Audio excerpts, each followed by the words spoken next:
Bharat Kirti series.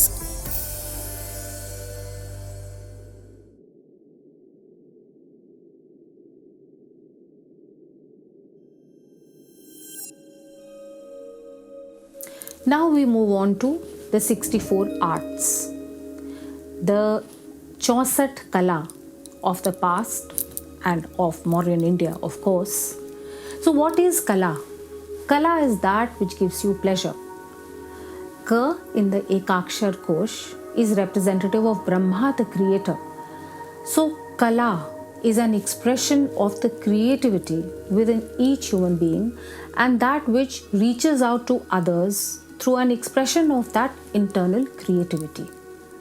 There have been a number of these arts delineated and we'll go through a list. All of them are perhaps not exactly art as we understand it today. Some of them may be really, part of the hard sciences, maybe like metallurgy or like carpentry or even like preparing weapons. But let us wait and see what this list consists of. The first four are activities and arts that we are very, very familiar with.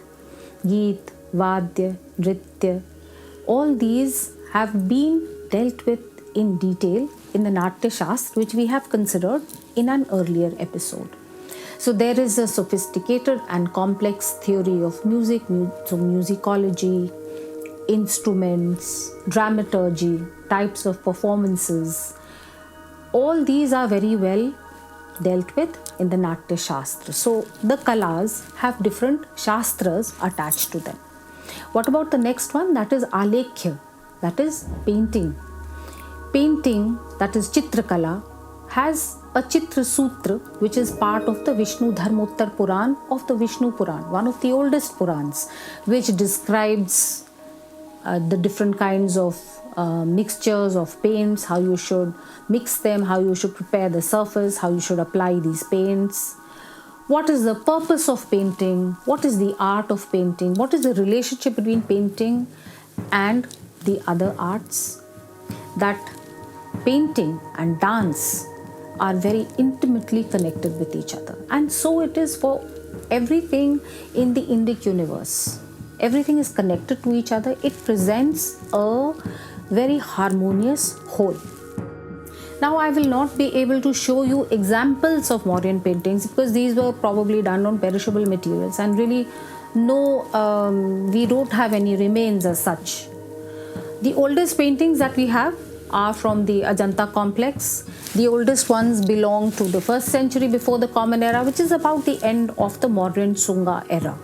So perhaps you can take those as representative. However, there is ample discussion and reference to paintings in our Itihas, Puran traditions, in our plays, in almost all the textual sources that we have for that period.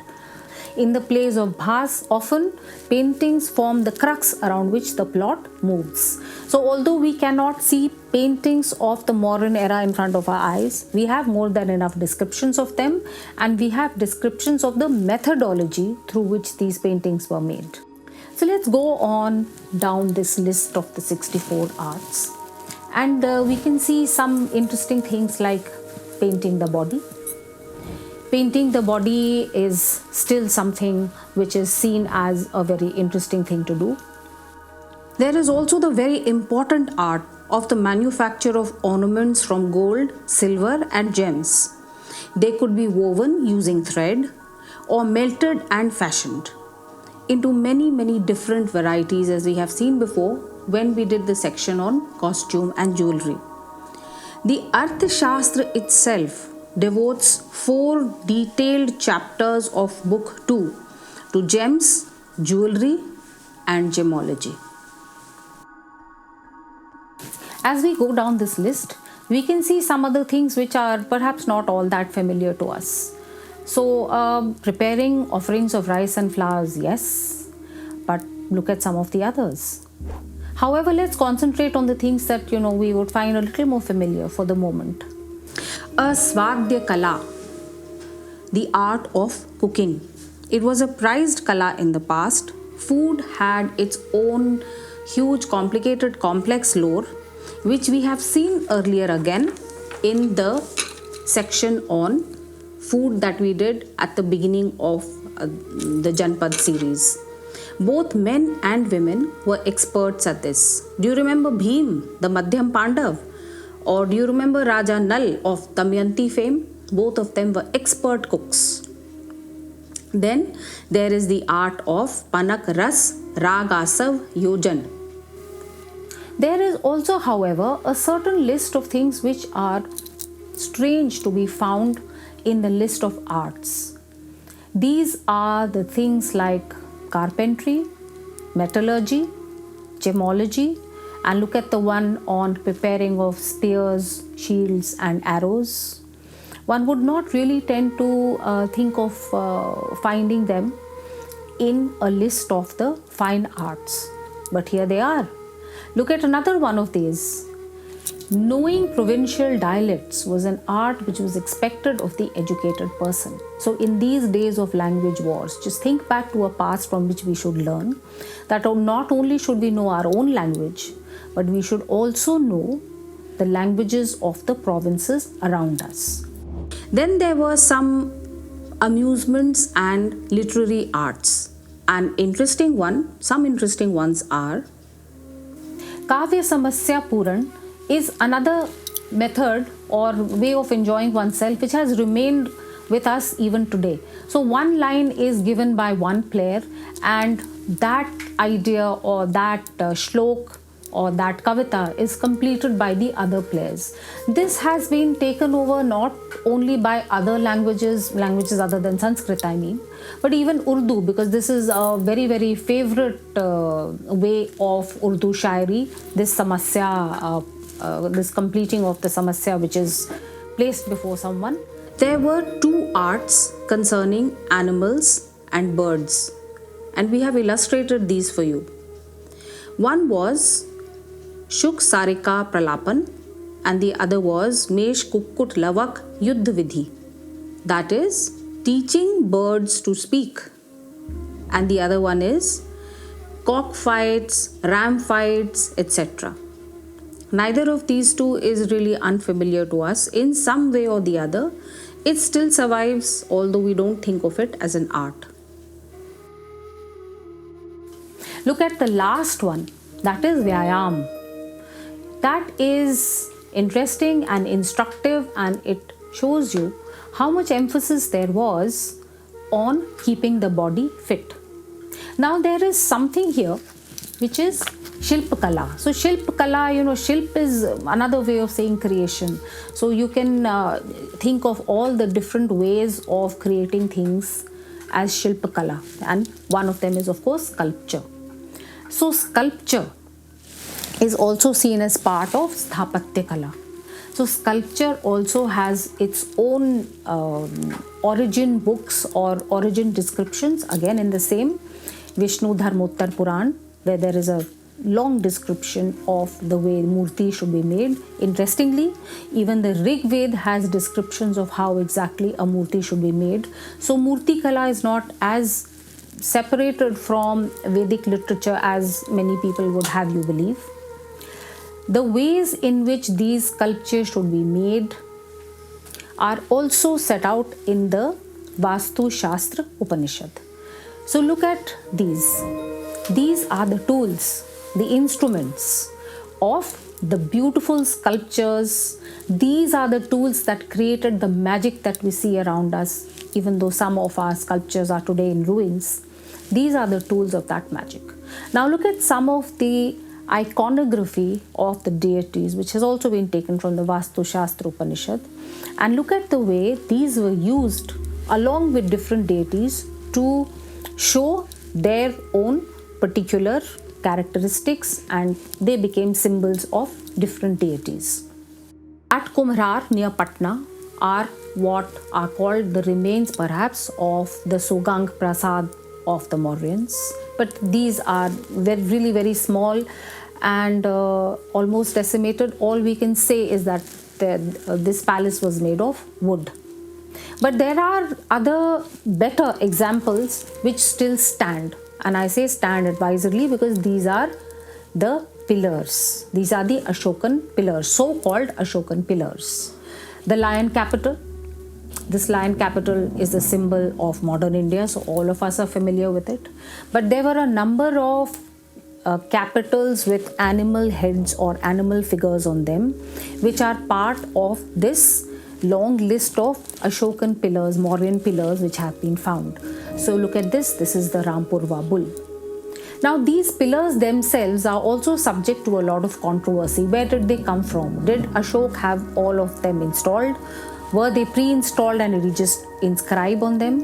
Where does the art that comes on top of those pillars, the lotus bases, the animal figures, from where does that art come? Did it suddenly drop from heaven? Or did it come from perhaps the courts of Susa and Ekbatana? So there are always theories that everything that is Indian has come from somewhere else, but there are also other theories.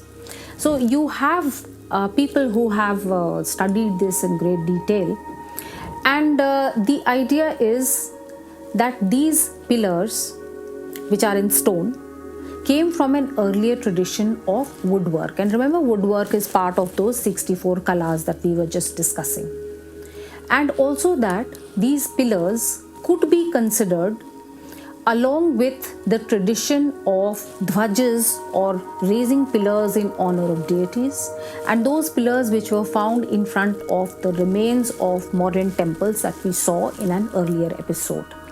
These research areas have not been as much pursued as they ought to have been, and the slight controversy about the artistic and aesthetic antecedents of these Mauryan pillars remains. There are also rock inscriptions of Ashokan times. The most famous, in conjunction with the carving of an elephant, is at Dhaulagiri. Here is a view of the carved elephant. Here is a Nandi.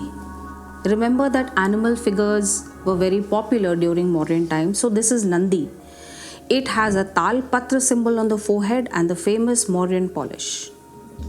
Children's heads were found in Bulandi Bagh. Also found there were these exquisite terracotta figures, sometimes called the Bulandi Bagh dancers. These again exemplify the textual traditions about the arts, dance, music, instruments, nritya, sangeet, vadyas we have discussed in this episode.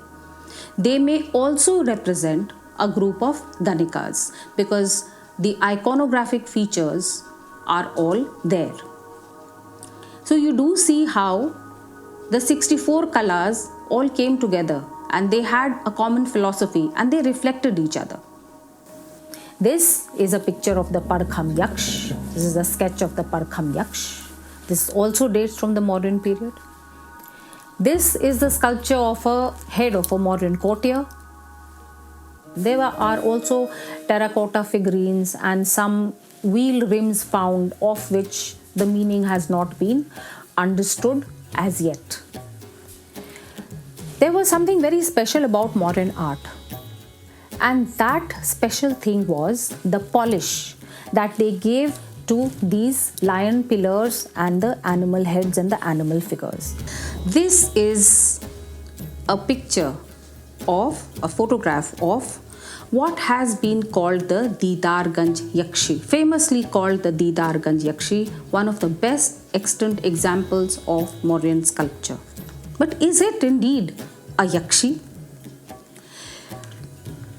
Such terms as Yakshi and Mother Goddess have been used a little loosely in the past.